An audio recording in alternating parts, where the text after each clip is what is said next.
Lisa Wu, the Real Housewives of Atlanta, the real truth on her 2 schemes. We just did a massive deep dive on her a couple of weeks ago, but what is happening right now is on a completely different level. But after pulling the latest court documents and public record filings, the paperwork tells a completely different story. Today, we're going to uncover the real truth behind the 2 operations she's running right now in 2026. So let's talk about these court documents.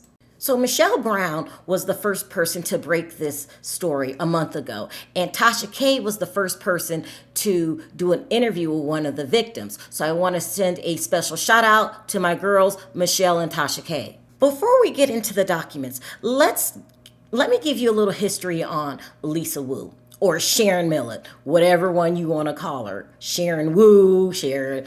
I mean, she's got a long list of other names that she used. But Lisa Wu grew up in Inglewood, California. And my family lived in Inglewood, California. And I believe my cousin hung out with her brother, Mihu. And he passed away, I believe, from a drug overdose. But don't hold me to that. And I'm talking about the drug overdose part. He could have died from something else, but he definitely passed away. But anyway, they grew up in Inglewood, and back in the day, Inglewood was the hood, okay? There's no shame in my game.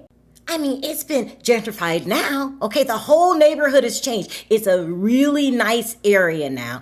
And the place where the Lakers play is in Inglewood, but it's nice now. You would never known it was a hood. And I prefer the hood, quite actually. I miss it, to be real with you guys. Because it was a place we all knew each other and we knew each other's business. I don't know these new people moving in, okay? Of course, you guys know that I live in Las Vegas now, but when I went back there just a couple of months ago, it was like, who are these people? What is going on here? Like, I don't like it.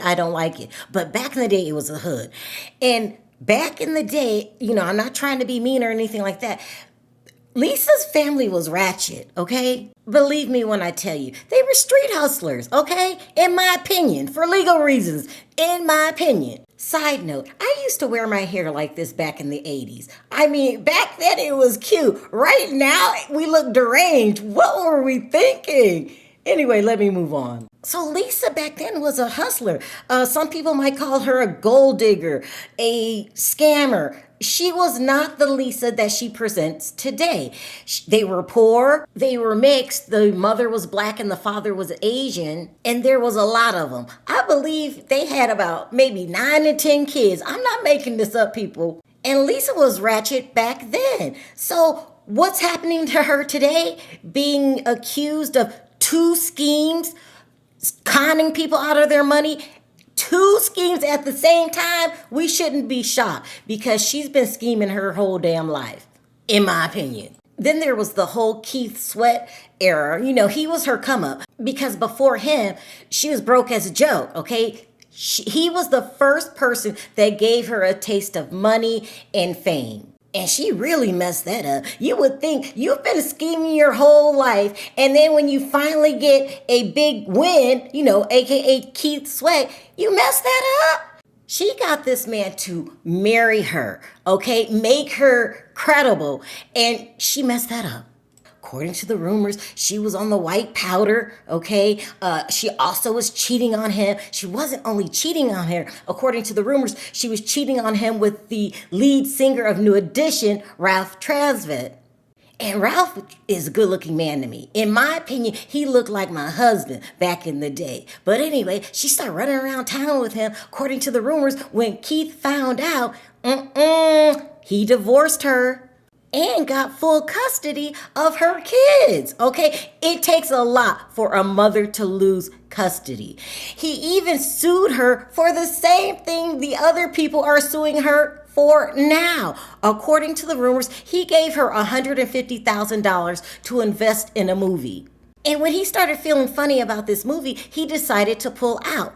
He asked her for his money back, and she wouldn't give him his money back. So he had to take her to court. And I'm thinking to myself, don't most people perfect their ratchetness with time, not get worse? You've been through this before. But now in this new lawsuit, you're acting like you're brand new to the process. Or should we blame your boyfriend, Donald Jacob? Okay, because that's what you're going to do eventually anyway. I have a feeling you're going to try to blame everything on him. Now let's get into the scheme that him and Lisa are being sued for. According to the paperwork, Donald pretended as if he owned a company called We Close Doors, and he was a private investor. It actually was an LLC, but it was an LLC registered in Lisa Wu's name. But a lot of his victims didn't find that out until the very end. Anyway, so he pretended like he was a private investor and he owned all these properties. So he would ask people to invest into the home so they could flip the properties, and that would require a down payment. Also, he would do is ask people to purchase his properties. Remember, he doesn't own any homes. So they thought they were buying themselves a house, and they would put down the large deposit. And these were large amounts of money. One victim said that she wired $120,000 to him. Lisa Wu even conned a good friend of hers named Norma Denise Mitchum. Norma claimed that Lisa offered to put a home in Lisa's name because Norma couldn't qualify, with the promise of when she did qualify, she would then give the home back to Norma and have it put in her name, which Lisa refused to do. She kept the home in Lisa's name. So that's what happened in scheme number one. In scheme number two, Lisa pretended to be producing a movie and said that she was looking for investors. So she would get these people to invest large sums of money that this movie never came to fruition. Same thing she did to her ex, Keith Sweat. And both Lisa and her delusional man really thought as long as they didn't have anything in writing, and it would be a he said, she said situation, that they could get away with this. Also, Lisa had all of her LLCs in her real name, Sharon Millette Hartwell. Remember, she married Ed Hartwell. Also, the name she would use was Sharon Millette Wu. And to be honest with you guys, when I found out that she was going under the name Lisa Wu, I thought it was a stage name that she used for her career. She might have changed her name just so, she was hard to find. I'm just saying. Now, you guys know on the show, they really portrayed Lisa to be this really sweet, loving mother and wife. But if you remember, when Ed lost his contracts and stopped making as much money, and then they had to move into a smaller house, this is when they start having marital problems. According to Ed Hartwell, when the money left, so did she. Now, Lisa and her boyfriend have been living a very lavish life, okay? A life of luxury with other people's money. And like one of the victims said last night on Tasha K's show, that he lost everything because he trusted Lisa. And in the actual court documents, everyone said that they trusted Donald because he was Lisa's boyfriend. They said that she had the gift of gab. They also didn't think anybody would do them wrong who was on national TV. Now, Donald actually got arrested August 3rd, 2025. He is currently out on $35,000 bond. Now, Lisa was scheduled to go to court in April. Of course, she was a no-show. And instead of putting a warrant out for her arrest, like the judge was supposed to do, he gave her a second chance.